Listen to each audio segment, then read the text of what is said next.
Dialogue, a presentation of the Public Affairs and Special Events Department of KLRB News.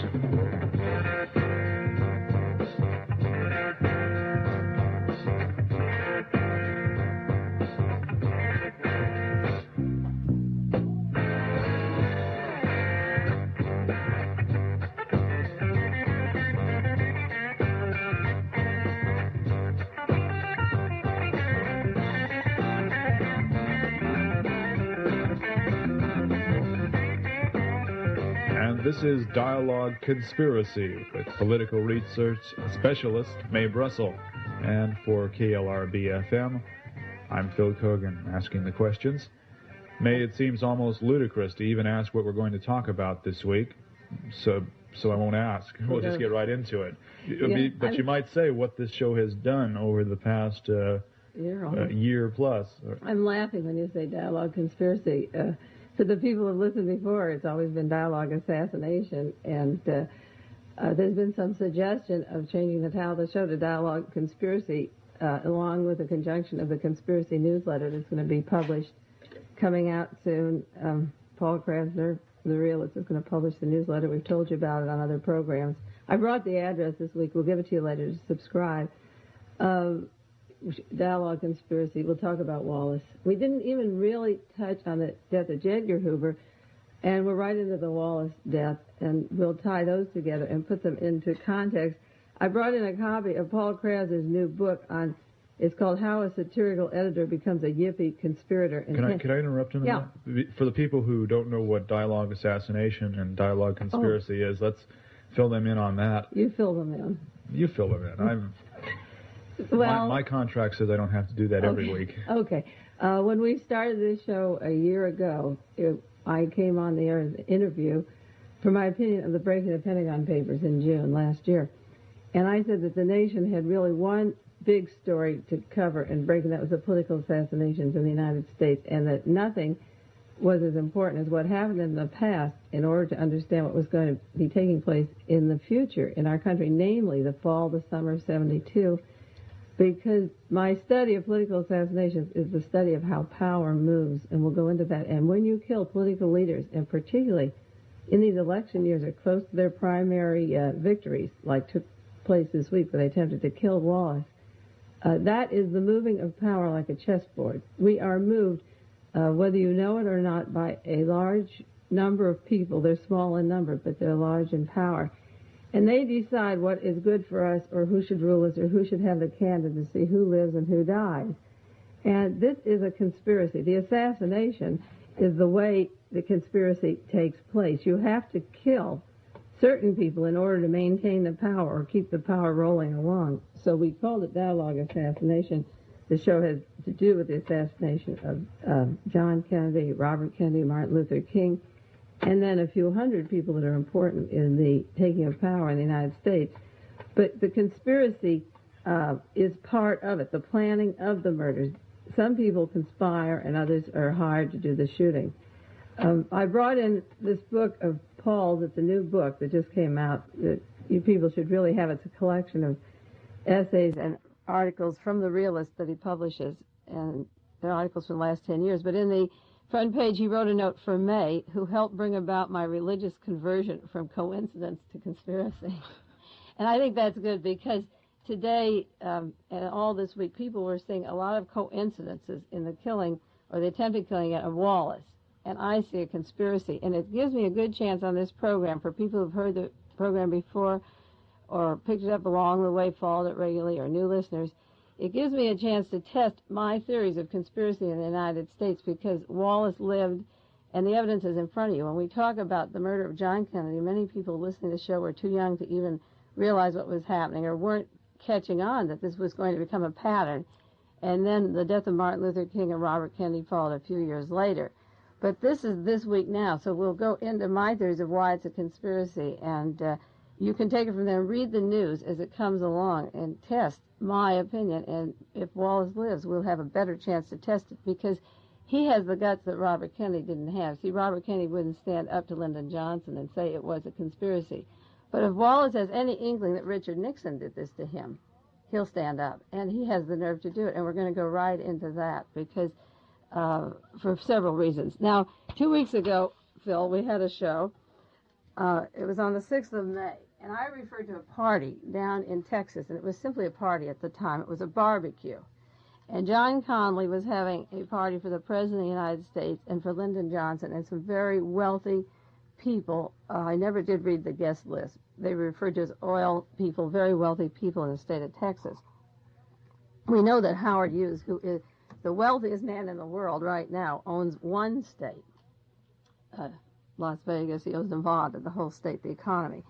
But we're talking about Texas now. And I referred on that program to it being a war council, more than a barbecue, that power would move. And I read several quotations of another party down there at the home of Clint Murchison, November the 21st, 1963, that J. Edgar Hoover attended and Richard Nixon attended, at which time the A-OK to kill John Kennedy the next morning, the final plans, go or stop, were given in that garden. These are what I call war councils, written by Penn Jones, similar to the Normandy invasion plans.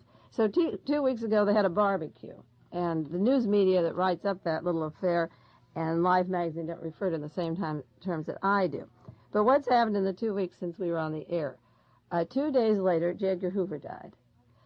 The second top man under him, Mr. Tolson, resigned from the FBI along with some other top people. Mr. Gray, Patrick Gray III, Nixon's man who sat with the National Security Council, the Defense Department, became head of the FBI. This is the man we did on a show last week who put down the investigation of the murder of a important man in Los Angeles, Ruben Salazar, who was investigating the conspiracy of the federal government and the FBI and the Los Angeles Police Department as being a police state. Another black veteran in L.A. was killed, Jerry Lee May. Patrick Gray stopped that investigation. He stopped the investigation of the Special Enforcement Bureau of the Sheriff's Department and the Isla Vista investigation, which, if you went into that further, would have to do with the Sharon Tate La Bianca massacre. Patrick Gray worked on the anti-busing rule for Richard Nixon in the states pertaining to Georgia and Mississippi. Now, this is very important because we're going into the Wallace shooting, and Wallace was a thorn in Nixon's side because when Wallace came out against busing, then 2 days later Nixon takes the television and says, "I'm against busing," breaking all the Supreme Court decisions. There was a competition between Richard Nixon and Wallace, like there was a competition between Lyndon Johnson and Bobby Kennedy. And these men played for real. They're not, when I talk about power, anything goes to keep the power. You don't just kill a lot of people in jungles of Vietnam with the electronic equipment, the type of warfare we have. The kind of mechanical death that is done, and I want to do one show on mechanical death and who does these things. 1 or 2 lives of another person in power don't mean a thing to these men. Now, this same week, Lyndon Johnson went back into the hospital, in quotes, hospital. He was safely tucked away. After the War Council, George Wallace was almost killed. We can refer to him as an assassination. He's living, but think in terms of what the intent was. Not that he had the fluke that he survived, and he still has very serious surgery with that particular bullet lodged in an important part of the spine, and his temperature is elevating now and his pulse. So for all practical purposes, it wasn't meant that he lived. And then John Connally resigned from the Secretary of Treasury. Now, that's in just 2 weeks since we spoke about the War Council. And that is American history moving before your eyes. There are articles on the secrecy of John Connally stepping down. What was the mystery? Why is he doing it? Where is he going from here? There's an article in yesterday's paper, is he going to become a Republican? I said a year ago on the first show, and I've said on many shows, and because of the basis of my research, the two-party system died in Dallas. It died in 1960 in Los Angeles at the time of the election. It was decided that the victor would be the victim, and Republican and Democrat were in on that killing and all the other killings. And the facade that we have a two-party system, or that John Connally has to go home and register Republican, is just playing with your brains. If they want to play those games, let them play them. But I wish that the listening audience would understand that they are just games, and it doesn't matter how he registers. You know, see, I said the Civil War was won in Dallas, too. When Kennedy was killed, the power shifted from the Eastern Seaboard and the Ivy League down to the South, that they would be pulling the strings of who the candidates would be, what laws we would accept, and so forth. So since I said the War Council met 2 weeks ago in Texas, these are the events of history, and each one of them is a show of 2 or 3, 4 hours in itself. Okay, now, so in the last 2 weeks you've had Hoover dying, the second man in the FBI resigning, Patrick Gray taking over the FBI as a so-called temporary director. You had LBJ going back in the hospital after a heart attack, George Wallace almost killed in Maryland, and John Connally resigning from a Republican administration. Well, at the apex of his Democrat. power. That's right, at the apex of his power. Realigning his forces. He's made it clear he's not resigning from political life. Right. He's going home to retrench. So tie these together, and specifically let's get into what everybody's interested in, and that's Wallace. That's Wallace. Well, that is the section where I mentioned since the War Council, Wallace was almost killed. George Wallace has come up on the program before. Yes. I can't remember the day that Wallace was shot. Naturally, my thoughts at times went back to the past programs of dialogue assassination, and I was trying to remember whether you had ever indicated that Wallace was a potential victim. Well, the one man that I think is going to be a victim, and I've said this the last 3 years, is Richard Nixon. I think that Wallace can achieve something to assure Nixon's becoming the president now if Wallace doesn't run. And we'll go into the political complexities about this because... But had you ever referred to Wallace, though? I referred to multiple killings in 1972 to create chaos and anarchy, or the vision of violence, which is the cover story for canceling the elections in 1972 or taking complete control like Thieu was doing in Vietnam. The specific people that would be killed, I didn't say specifically Wallace, I say Richard Nixon, and I say Richard Nixon long before I had tape recordings or copies of the recordings of Louis Tackwood from the Los Angeles Police Department and how they're planning the killing of Richard Nixon. But in order to kill Richard Nixon, you have to create a lot of other people dying along the way so that violence or it's accepted then. You see, if Richard Nixon becomes president and is killed and Agnew becomes president, people could riot in the streets and you'd have a lot of chaos and revolution. People would suddenly catch on. But if the climate is set now that Nixon could be killed, so what? We have violent nuts. Nobody's going to get aroused. Like in Greece, they didn't get aroused appropriately to the military coup because the climate was set for the situation that took place and people didn't think it through. So that there's going to be a lot of deaths, and there are a lot taking place. The second man on top of the NAACP in New York City was stabbed this week and killed. It had a 2-inch column, just said no motive. All the black leaders, right on down to the college-educated people, men like John Smith up at San Jose that I said was an important case, who worked at IBM, who had a scholarship. The smart ones are all being killed off, like the King Alfred plan. I'll bring that back and read it on a program on killing those people. But back to tying in the Wallace, the shooting for Wallace, I have... Again, this goes into Joe Justine, who has a newsletter in Germany. He wrote 6 books on the political assassinations. And his first book, Oswald, Assassin or Fall Guy, was written right after the shootout in Dallas, long before the Warren Commission just wound up their work. But even at the meetings, talked about Joe Justine. And he has a newsletter that comes out from Germany every 2 weeks, then he puts them in a book form at the end of the year. And so his newsletter dated May the 15th, which just came out the same week we were doing our radio show. He was writing it there, and it says, "Hail to the CIA, at last they picked the right victim. The murder of J. Edgar Hoover by the CIA is an act of historic magnitude. It is a shadow cast well ahead of the forthcoming presidential election in an approved mafia style. Hoover, who knew too much, had to be eliminated in order to protect the lives and interests of the real leaders." Now, he has a whole thing that we won't do. Maybe we'll do another show because we want to go back to the Wallace. But again, the War Council met in Texas. 2 days later, we did a show on, and I implied that Hoover was killed, assassinated. There was no autopsy, and we did a show on why the CIA and the people in power in the White House would kill J. Edgar Hoover at this moment. So I'm going to show you how the news came in. Monday, Wallace was shot, Monday afternoon. And I've sat with the news articles since that time, up till the time of the program. And I'm going to read you how I do my research, because this system that I have took me several years to break down with the John Kennedy. That was a complicated assassination. But Once I got a way of cross-following it, I can use it for other murders to decide if they're political or not, if they're conspiracy or not. But if they are a conspiracy, and we're talking about assassination conspiracy, Phil, they follow certain patterns and they follow them straight down the line. If they're not conspiracy, if they're cold-blooded lone murderers, they have a different pattern.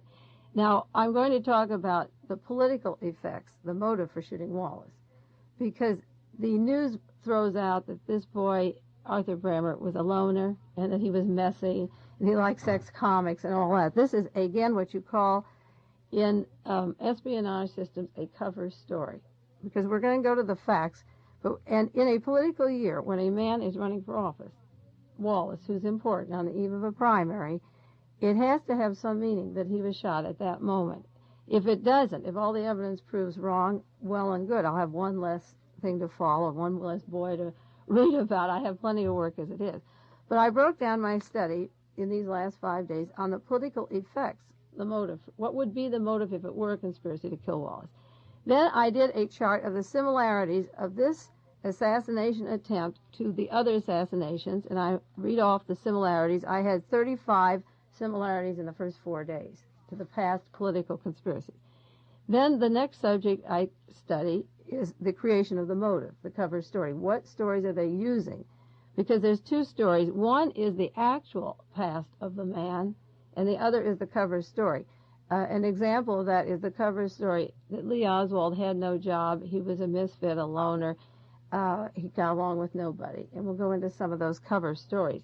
The truth is that he had a job at Jagger's Chili Stove for 6 months in Dallas, where you need a security clearance. It's a government printing office for overseas spy, for maps, domestic maps. Men who were our Presidio language school, Mr. Offstein, who learned Russian there, who was in the military, worked with Oswald, who discussed Russian language with him. Oswald had radio equipment. He had all the equipment of a spy and security clearances and so forth. The cover story is that he can't hold a job. The truth is he had a job at a sensitive place that is a government printing office. Okay, the fourth category I have is the headlines that say no conspiracy. Who is saying that? Remember, when I came in today, you showed me the early news things that you kept through the week. And was it 5 hours later that it was decided there was no conspiracy? Something like... It was less than 5. I think it was about 3. Okay, 3 he did it hours. alone and no one else was involved. Okay, so I break that down. You see, I take every news article every day now that comes out on this thing, and I change my typewriter roller 13 different times, and if I have more subjects, I'll put it in more, you see.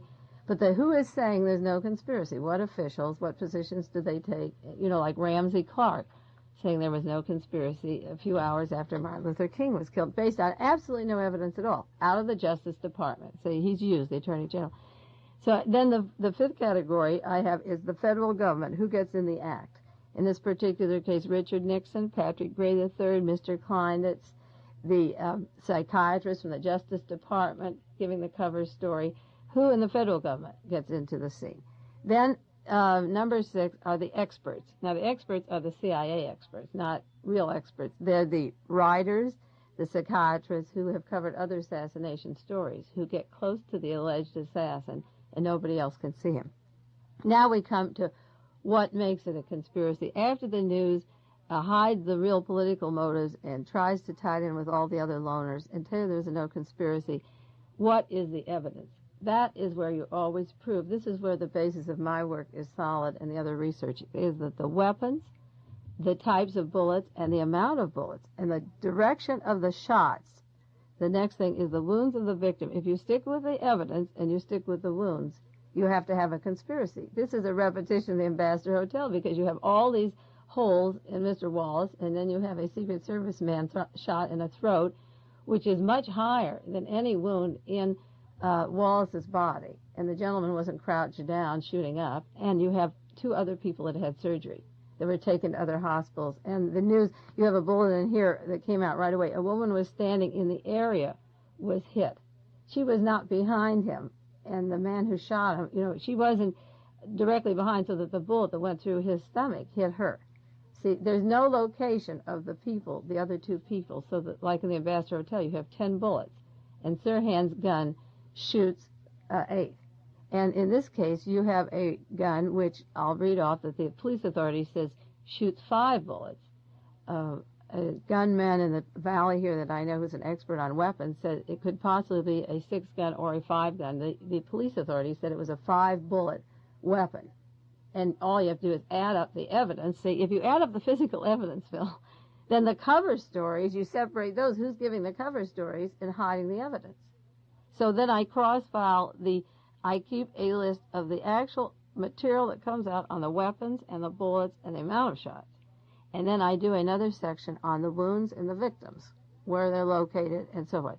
Then we get to what again is hardcore evidence. What was Bremer's actual past? What, besides the cover story that he fell in the ice like a baby, when he went skiing with somebody, a woman says he fell in the ice, and a 16-year-old girl says he couldn't do anything. All he did was make Nixon's Southern strategy possible. He affects the whole electoral process. But a 16-year-old girl is called to say he can't do anything. I mean, just look at what he's done to the political scene, and at the time of year he's done it. And then look at the people they call in. And then I have a column called the custody, the legal protection, and the charges. That's in the actual arraignment and so forth, because the only thing missing now is the named lawyers sent out from Muscle Shoals, Alabama. In every conspiracy case, they have named lawyers. And they're the only ones that get close to them. So if this was a conspiracy, he's not going to get some local lawyer that went to law school when his dad was running his business. And we haven't heard much about what business dad's in either. Then I have a section called Things That Make You Wonder, questions that are not answered in all of this, that if you put your head together, you begin to do your own thinking.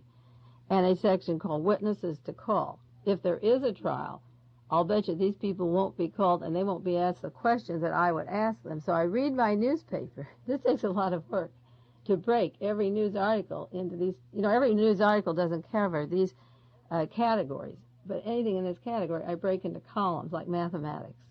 So that if you have a page, when I sit here and you've got just a page all full of numbers, it doesn't mean anything. But if you put them in columns, you get a different total. So you have the Wallace incident broken down, as well as the Bobby and John Kennedy assassinations. Well, you see what I did? I started with the John Kennedy assassination. Like, say you take right away the weapon, and they announce everything that has to do with the weapon. You put into weapon notebooks, because I have hundreds of notebooks on that. I've got 200 notebooks just breaking down that kind of stuff, because right away the weapon was a British rifle. Then it was a German Mauser for 24 hours. It was a German Mauser that the police had. This is on all the records and news media.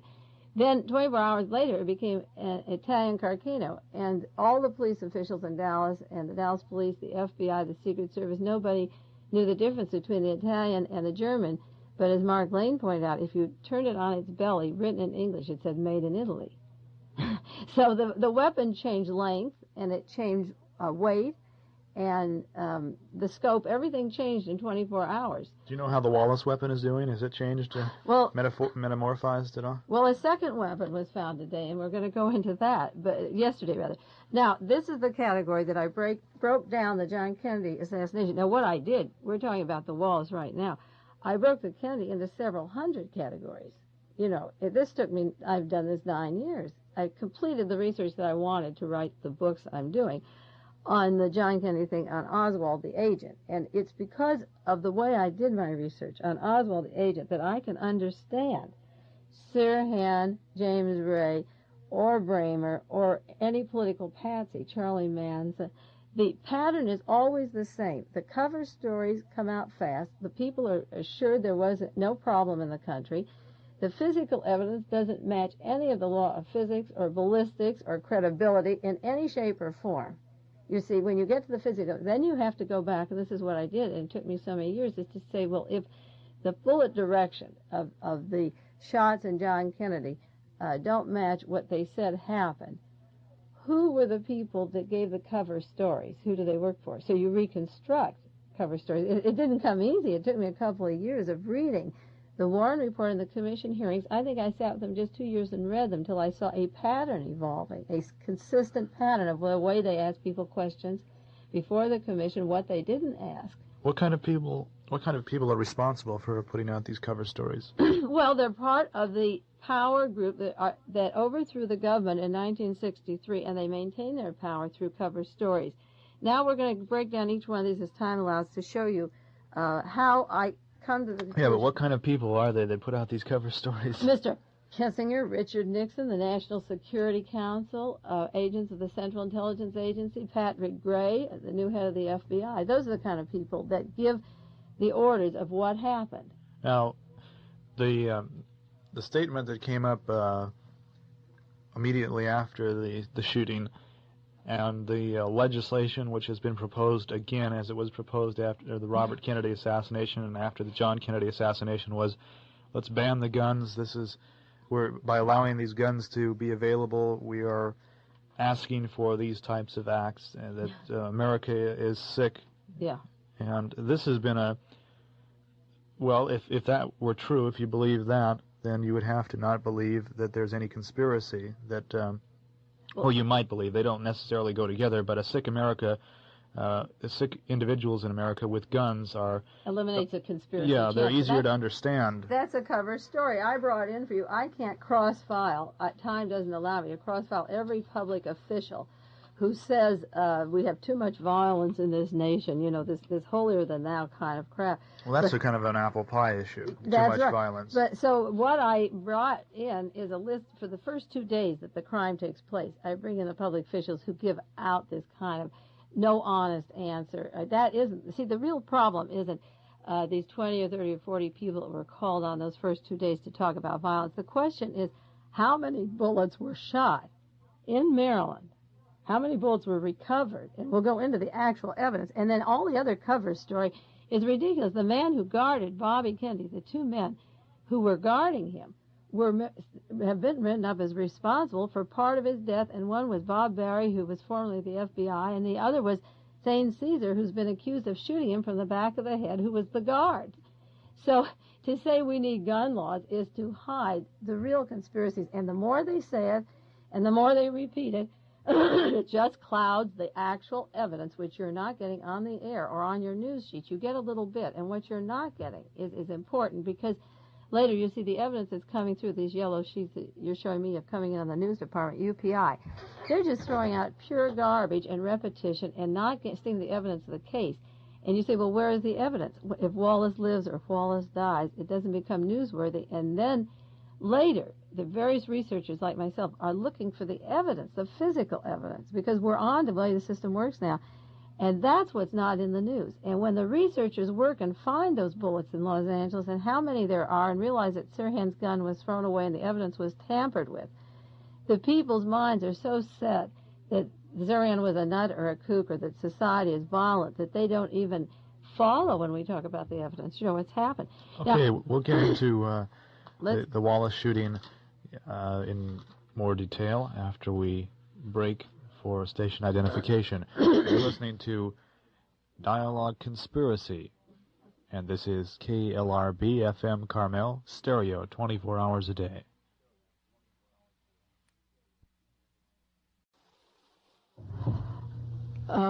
Philly, we're talking now about the political effects. We'll go down the line of the different categories I was referring to. This is a political year, and the reason that Tackwood talked about the LAPD killing radicals in San Diego, it was so that Nixon could round up his opposition, people that didn't like his policy, be excused to lock them all up. And they planned to kill certain congressmen and newsmen that would be down there as an excuse for law and order. Now, Hitler needed law and order to come into power. And the political effect of shooting Wallace is, number one, it brings a law and order ticket. People get scared of the violence all around us. We're told it's everywhere. And the next important thing is that all the news people everywhere, I've talked all week, and you've heard it, Phil, on how the death of Wallace would affect Humphrey or McGovern. But it's very interesting that nobody talks about how it would affect Richard Nixon. Because, again, in the political assassination of John Kennedy, the question came up of Sue Bono, who gains by killing John Kennedy? And the important point is that Nixon is the only man, Humphrey and McGovern, don't gain by the killing of Wallace. It would be Nixon, because I mentioned briefly a few minutes ago that Wallace came out against busing. So Nixon has to come out against busing, even though as the President of the United States, these laws had gone through. Nixon has what he calls a Southern strategy, and that's to pull in the whole South, the hate votes, the Vietnam, the war contracts, the aerospace industries through Florida, Georgia, Alabama, California. The warfare state its financial headquarters are in the South, Texas, Houston, and the aerospace industries, the bulk of it, Ohio and the southern states. This is the bulk of the aerospace and the racist votes. And Nixon needs those. And Mr. Wallace was taking them away from him. Even in the North, the night of that shooting, he was taking out 40% of the Republican votes. In a 70% Republican area, Wallace got 30% of the votes that night. If Wallace is killed, Nixon gets 70%. He gets all of that because they're not going to give it to McGovern. And if Wallace is dead, Richard Nixon benefits. His vote isn't split. And it's conspicuous how the news people don't analyze that Richard Nixon gains, just like Richard Nixon gains from the death of his old friend J. Edgar Hoover. The White House counsel, the group that sit around him, advised him, get rid of Hoover, he's bad, the name is being smeared, the FBI, the reputation is going down, some of his tactics, and all of his advisors outvoted Nixon, who stayed loyal to his friend.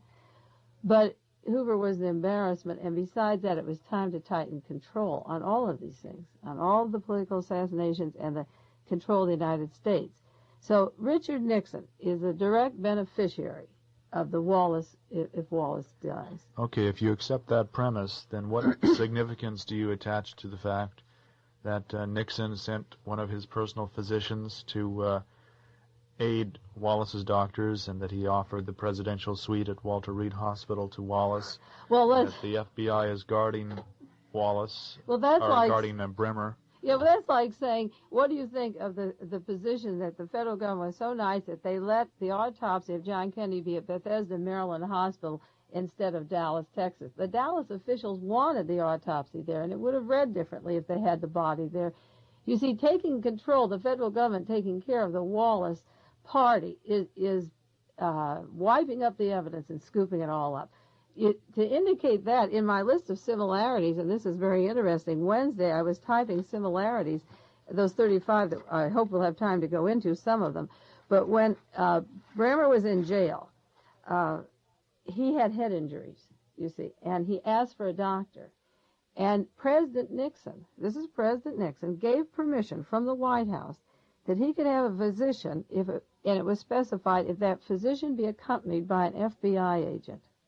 Now, this is very generous of him, that the man only has some stitches on his head, but an FBI has to get in the room. So under similarities, I made a note, and this is the way it reads. When Sirhan was in jail, he was never alone with a psychiatrist. He had to have Robert Kaiser, who we did many shows on. He's CIA, he's government employee, who wrote the official history of what happened at the Ambassador Hotel. RFK Must Die. It's a bad book. It's slanted. It leaves out the physical evidence of the murder. The contact Sirhan did, it goes into the thing of mind control, like go into violence to cover story. Robert Kaiser worked for Life and Henry Luce, and then for his background is with Tom Braden and the CIA. Kaiser was sent to the cell of Sirhan the night that Robert Kennedy was shot. And he was with him all the time, even in personal relationships with the psychiatrist. He was the court reporter, so to speak, and we've gone into babysitters of Jack Ruby, having Joe Tannehill and Belli. Well, this is the same thing. The sending of the White House aides is more spooky, Phil, than if they just leave Wallace alone. His doctor wants him in Alabama for the neck surgery. The White House wants him at Walter Reed. You see, Walter Reed can keep... His doctors want him in Alabama. Yes, that was in the news Friday. His doctors want him in Alabama, but Washington came into this thing in an almost paranoid stage, and maybe we'll have to do a show in 2 stages on this because there's so much evidence, and I think it's pertinent. I didn't know there was that conflict between Wallace's doctors and the White House as to the location of the next surgery. Yeah, if you look at my table of contents here, Section 5 is how the federal government gets into the act. They're into it plenty. You see, that's pretty obvious from looking at the federal assistance that has been offered since the shooting. Don't forget that your Monterey Herald this week had an article on the personality of Bremer, Oswald and Sirhan. I think it's Bremer. Bremer, I'm sorry. But it said that Oswald and Sirhan were compared to this new alleged assassin Bremer, and the word came out by a psychiatrist often called by the Justice Department. Now you see, I cross-filed those little words. See, to the average person, that doesn't mean much. But when you know how the Justice Department lied, just plain lied. Yeah, this is an AP story, and I noted that article also. Yeah. It also pointed out in the article that this Justice Department, or this person often called by the Justice Department, had never interviewed Oswald or Sirhan personally, or Bremer, and he was doing this all from almost by remote control. Actually, he was you see, he has analyzing these people. That's right. Now he has taken these adjectives that loner, alienated, acted on impulse. I wrote down the adjective: low level of frustration. They're threatened. They try to change the world. They're separated from their families. They're alienated. They have revenge. The world is full of chaos. They want to clean it up. They want to change the world. Now, every one of those adjectives that he gives, I spent 8 years, Phil, going into those words on Lee Harvey Oswald and who said those words to describe Oswald, because the evidence was so different. See, Oswald was not alienated. We talked about how when he arrived in New York City from the Soviet Union, he was met with a limousine.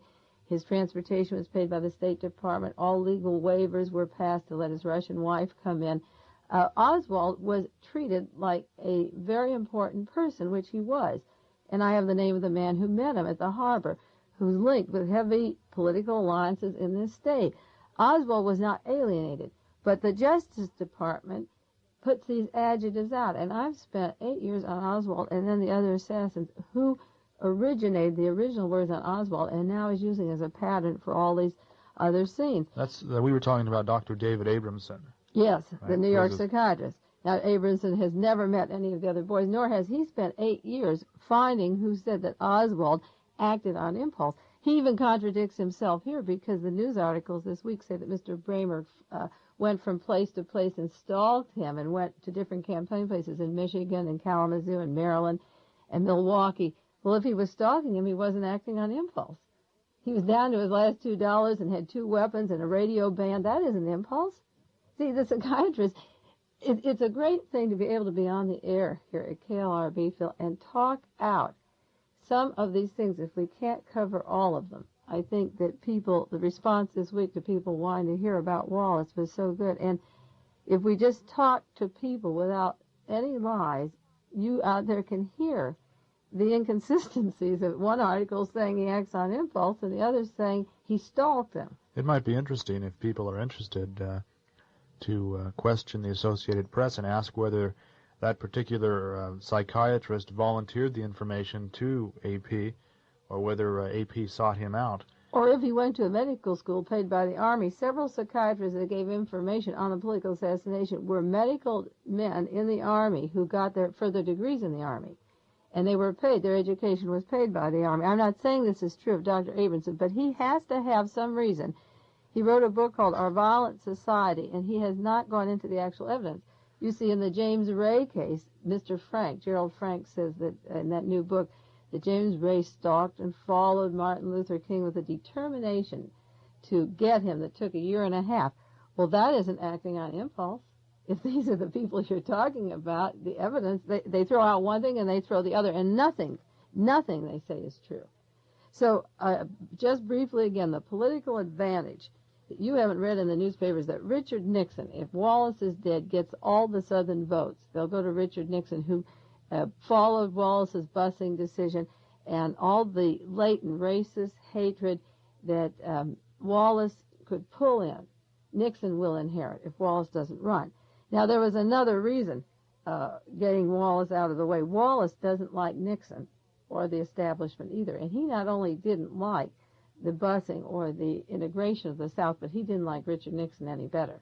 And he was winning votes on that, because there's a lot of people in this country that don't like Richard Nixon. And Wallace didn't like Vietnam, and the important thing is that he does not like the establishment. And he's not their kind of cookie. He wasn't at that ranch at that party when he was alive. He wasn't called down there with John Connally and the gang. You see, they're a one-party group, Democrat, Republican are melding. And Wallace is a big figure in this country. He doesn't go to those kind of parties, see? He is something apart and different. And Nixon, and don't ever forget as you read the news, that Nixon gains if Wallace dies. Simple vote counting, Nixon gains, and no one has had the nerve to write that up. Now, you've made these comparisons between the JFK, RFK, and Martin Luther King assassinations. I marked them off. That's right. The comparisons to the cover stories and the way it was handled, I briefly typed them off as I went through my news articles, and then I'll go into greater comparisons later. The first headline was he was a loner. This happened in all the assassination cover stories, and I have several hundred books of news clippings on the John Kennedy assassination, Martin Luther King, Robert Kennedy, the Sharon Tate, La Bianca massacre, the Oda case in California. What I consider political assassinations, these news articles, I take 8 papers a day. They're Scotch tape dated, put in chronological order. The similarities that run through are like this, that this Bremer was a loner. Then they referred to the smirk on his face. This was all the assassins. Robert Kaiser was called in Thursday, and he said, the first thing I noticed was a smirk on his face. They all asked for the Civil Liberties Union. This, again, was a cover. These are agents of intelligence government, but they covered by asking for the Civil Liberties Union. They break down his personality. In this case, they brought in... Bremer has asked for that? Yes, he asked... ACLU? Yes. He asked for the ACLU, too. The creation of the motives. In this case, it was movies and comics. They brought in a new thing. The other guys didn't read dirty movies or comics. The others were political in the sense that communist literature was found around their rooms, Sirhan and Oswald, and they were not communists. There were more bullets than the gun allows in all of these murders, in the Sirhan and the Martin Luther King and the Robert Kennedy. The gun only shoots so many, and there were several more bullets in Martin Luther King's body that didn't come from the Lorraine Motel. We'll go into that evidence many times. No other suspects were ever expected. This ran through all of them. The getaway car. There was another getaway car, and they followed it. They had the description of the man, his weight and height. They stopped on a freeway, and they let him go. They had suspects in every one of these murders. They let them go. The story about they don't get along with their mothers. They said James Ray was an orphan. His parent is alive. Oswald didn't get along with his mother. This boy, he shut the door on her face. It's like Camus' story, The Stranger. Wallace was at the peak of his political career, and even for primary, like Robert Kennedy. John Kennedy was beginning to get things into effect. He'd been in office. He was getting ready for the election in '64, and this was at the peak of 2 primaries. The CBS was on the spot, and they filmed a man. And they have a picture. This is, again, your cover story, and they had a whole page in the Chronicle. 1, 2, 3, 4, 5. They had him lined up the shots like, here he is, here's the man aiming, here he's shooting, here's Wallace falling, here's Wallace's wife holding him, like Jackie Kennedy, and here's Wallace on the ground. Now, CBS took a picture of that, and they say, this is how it happened. They took a picture of Altamont at the time of the Rolling Stones concert. The camera aimed at Jack Ruby shooting Oswald. There were pictures of the ambassador, of Sirhan, and Robert Kennedy. That does not prove there was no conspiracy. In every one of these cases, there was a conspiracy, and there were more gunmen. The fact that the camera takes a picture and like a primer, like see Jane run, see Ted go, they give you a primer in your newspaper, 1 to 6. This is how it happened, one man. The newsreel, if you saw it the first day in the crowd, there was a man next to this Bremer who was smiling over at him and kind of laughing and nodding to him just before, when his face was in the crowd. They were looking at each other. But they give you this is the way it happened, A, B, C, D.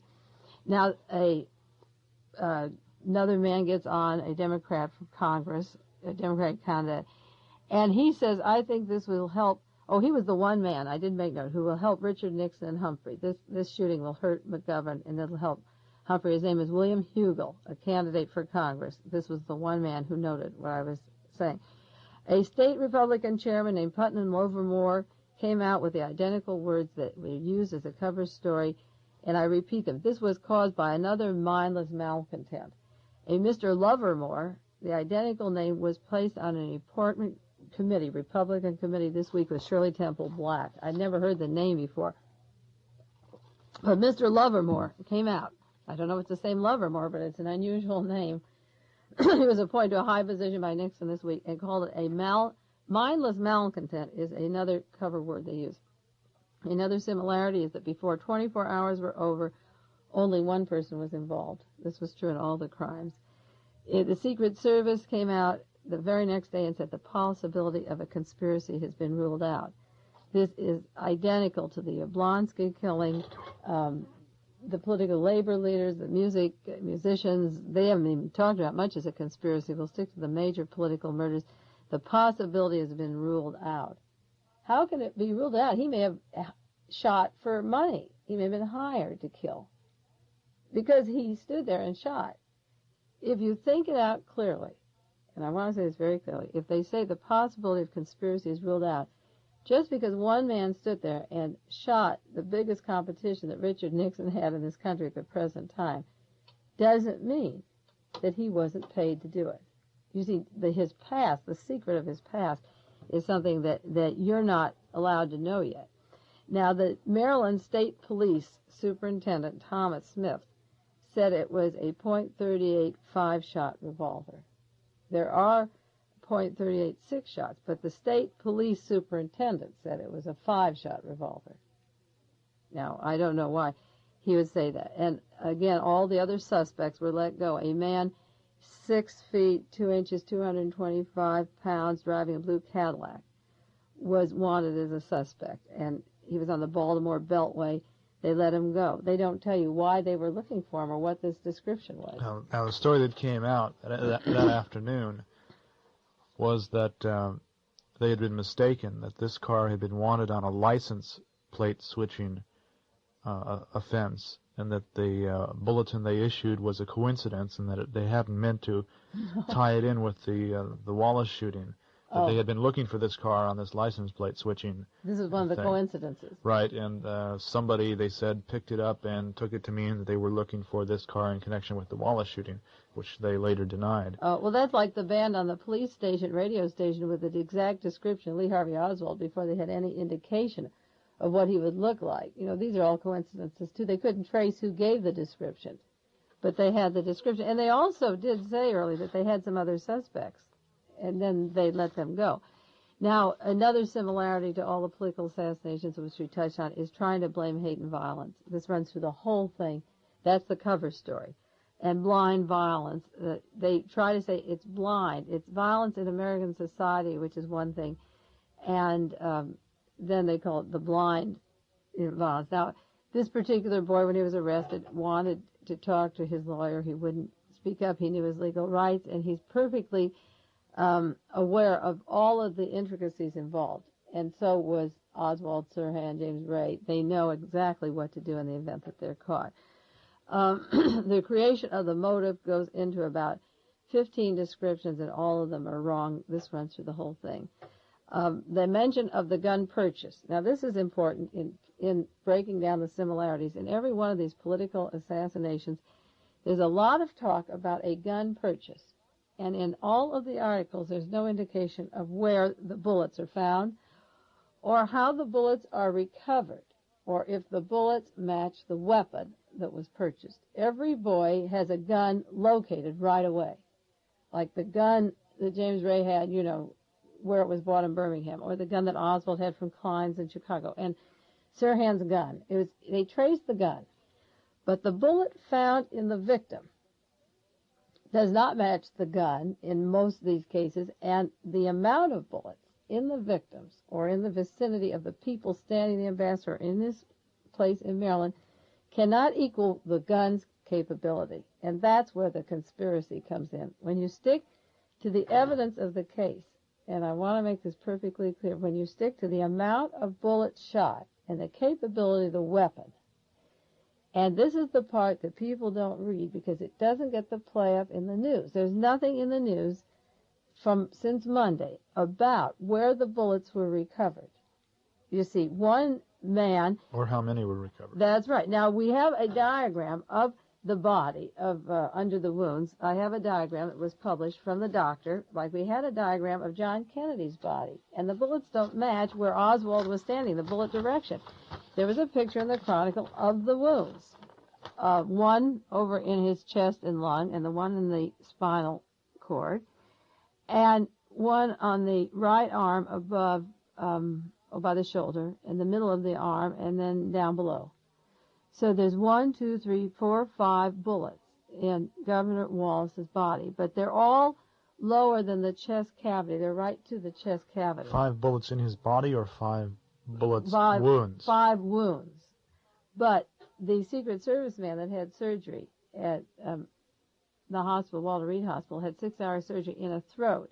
Now that's higher than any wound in the governor. And the 2 people that were also shot, there has been no description of the location of where their wounds were. They had to be directly behind him, and the bullets had to go through him to them in some way. One of the men was wounded in the leg, which is lower than the Wallace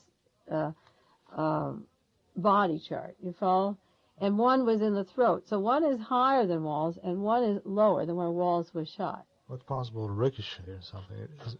Well, it would be interesting if instead of talking about violence and instead of talking about loners or alienation, it would be interesting if they would stick to the bullets or the location of the bullets. I think that it's important to stick with the evidence of the case and not the cover story. And the less you read in the news on the actual evidence, and the more you read the cover story, like gun laws and violence, the more you have to look for the information on the evidence, because that's where the real truth is. If it was a political assassination, and you also, besides that, have to look in the background of this particular person. You see, today, Friday's paper had an article on, it's on Wallace suspect at the end of his rope, and it was on page 24. It wasn't in the front pages.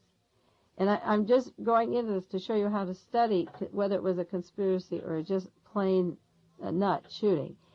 The title's called Wallace Suspect at the End of the Rope, and you think that you're going to find that he's really having a nervous breakdown, that he's a lone misfit, and he's going to crack up. It doesn't make page 1, and it tells you that he only had $2, and he was tired and hungry, and had slept in his car following this man around for 2 weeks. But at the end it said, on the floor behind the front seat, covered with a hand towel, the agents found a Westinghouse tape recorder, a portable radio equipped with special band to pick up police broadcasts, a pair of powerful binoculars, and 3 clips for an automatic pistol. That was in his car. Now, that doesn't make the headlines. You see, this is physical evidence. In Oswald's garage were all the pieces of equipment of an agent of some sort. Electronic devices, pedometers, telescopes, knives, radio band. Again, he had photographs, several kinds of cameras. There was all kinds of equipment, electronic equipment, in his garage that was described and inventoried in the Warren Commission hearings and exhibits. But the witness testimony doesn't talk about where he learned to use this stuff or where he purchased it or what he'd be using it for. See, that's the witnesses that are called never talk about who sold him this tape recorder, who has fingerprints. If there's another gun that they found in the back of his car, does it have fingerprints on it? You see, that is where the evidence comes in. And when this stuff comes through the news, this came from the New York Times service. This doesn't come from the Associated Press or the United Press. And you learn to read the news when evidence comes in that's important to solving the mystery of the case. It doesn't come over the Associated Press or United Press all the time. See, it's a complicated procedure to pass off a conspiracy as being a loner. You have your cover story. You have your public officials assuring you immediately that before they could possibly go into whether he was put up to this, you know, there's no way of their knowing. But they want you to know that nothing is wrong in the land. So that by Friday, after the shooting of Wallace, you find out that there was another weapon involved, that it was a brown 9mm automatic pistol equipped with a wooden stock and a clip of ammunition that was in the car. There was another weapon involved in that car. There was a radio. There were radio bands confused in the getaway car of at the time of the Martin Luther King killing, you know, coming in along with the radio stations. This boy had the radio, tape recorders, binoculars, another weapon, and ammunition. Now, the fact that this equipment was found in his car, what does that tell you? Well, what it tells me is that it took 6 days to admit the equipment was there. It got the 24th page of the newspaper, and the title article is to make you think the boy's cracking because he's mentally sick. I think the boy knows how to use this equipment, and I think he could be a trained, hired person to kill Wallace at the time of an election year. That's what it tells me, that the hard evidence that will come in won't make the headlines, and it won't make Associated Press, and it won't make United Press. But the equipment of a boy smarter than you think, they're not telling you about. Now, when they do a cover story again, they say the man Bremer, Arthur Bremer, who was arraigned, was a busboy and a waiter. They don't tell you the club that he worked at in Milwaukee or who he saw there. The man who was in charge of the entertainment at this club, which was a racist or a segregated private social club where he was a waiter, tells you that this young Bremer was a paranoid. The psychiatrist says he's just dull normal, but the man in contact with him at an exclusive club at Milwaukee is giving the story that he's paranoid. Again, he's not a psychiatrist. I'm jumping around on the truth of what a person is and the way the media makes it out. Like the media says he's at the end of his rope. They're actually talking about evidence in the last paragraph hidden in the news. So if you don't take the paper and you don't take the New York Times, you're going to miss this. Again, they sent in Robert Kaiser, who will say, I want to compare him to all the other assassins, and maybe Kaiser will write the official story of how Wallace was killed, and everything will be hidden instead of told because no other writer or researcher will get to him. Now, in the room of Bremer, when they went into his rooming house, they found a Black Panther paper. No blacks were involved in this murder. Panthers weren't involved. When the Sharon Tate massacre happened, they took the blood of these people and wrote on the door, death to the pigs. Later, it was admitted that they wanted people to think it was a race war, that blacks were involved. They threw in this little Panther paper to confuse you and to confuse what was happening. In summary, now, we just have about 2 or 3 minutes left, and again, there's no time to go in all the similarities. We may, if there's enough interest, we'll do a continuation next week on this particular case. But in the interim of this week, save your newspapers. You people who are listening, if you take 1 paper or 2 or 3, save your papers on the Wallace story. And whenever somebody from the Justice or the federal government comes into the thing, make a note of it, what role they have and what they're saying, and just save it a while, like I did the John Kennedy things. And remember that as of this day, as of this Saturday, there has not been any mention yet into what position these people were standing that received bullet wounds in addition to Wallace. You see, that is important. And they don't mention what kind of ammunition was used. The bullets that we recovered, they've never mentioned what kind of ammunition was used. There's still a bullet in Wallace's body. They never mention where the ammunition was bought, or what kind of bullets, or how many bullets. The news media talks about the loner, the misfit, the paranoid. They don't talk about how many bullets are received. Now, maybe the hospital in Washington wants that body, so when they remove the bullet from the spine, they'll pull something like they did at Parkland Hospital with bullet 399, the famous bullet that we've talked about on other shows. Watch the evidence in the next week. You have all the rumors this week of the loner and chaos and changing society. It's interesting that Oswald, in a press conference, said, I'm a patsy, I didn't kill anybody, I didn't have a rifle. And then he was killed 2 days later. And Sirhan's mother has said, Sirhan's isolated, she said if the truth was told about that murder, it would shake the entire nation when the truth is really told. And James Ray, who says there's a conspiracy, is isolated from the press, from people, researchers. We can never get to the political conspirators, the patsies, or the people involved in the murders. And the isolation of Bremer will be just as tight. These are some of the reasons why I think it was a conspiracy, Phil. Does that make sense? Makes you wonder. Well, once again. These are some of the reasons why I think you should look for a conspiracy of Richard Nixon and the FBI and the CIA to kill Wallace, so he will not compete and take those votes from Nixon that Nixon needs in the South to remain president of the United States. I'm sure people will be looking at the news in the next 7 days in an entirely different light. I hope so. That's Mae Brussell, a political research specialist for KLRB. I'm Phil Kogan.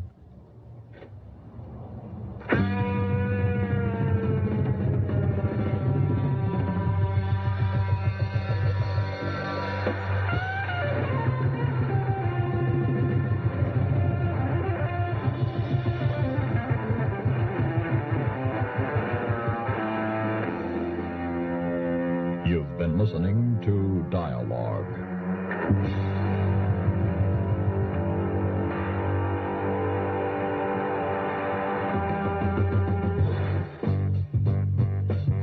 Dialogue is a presentation of the Public Affairs and Special Events Department of KLRB News.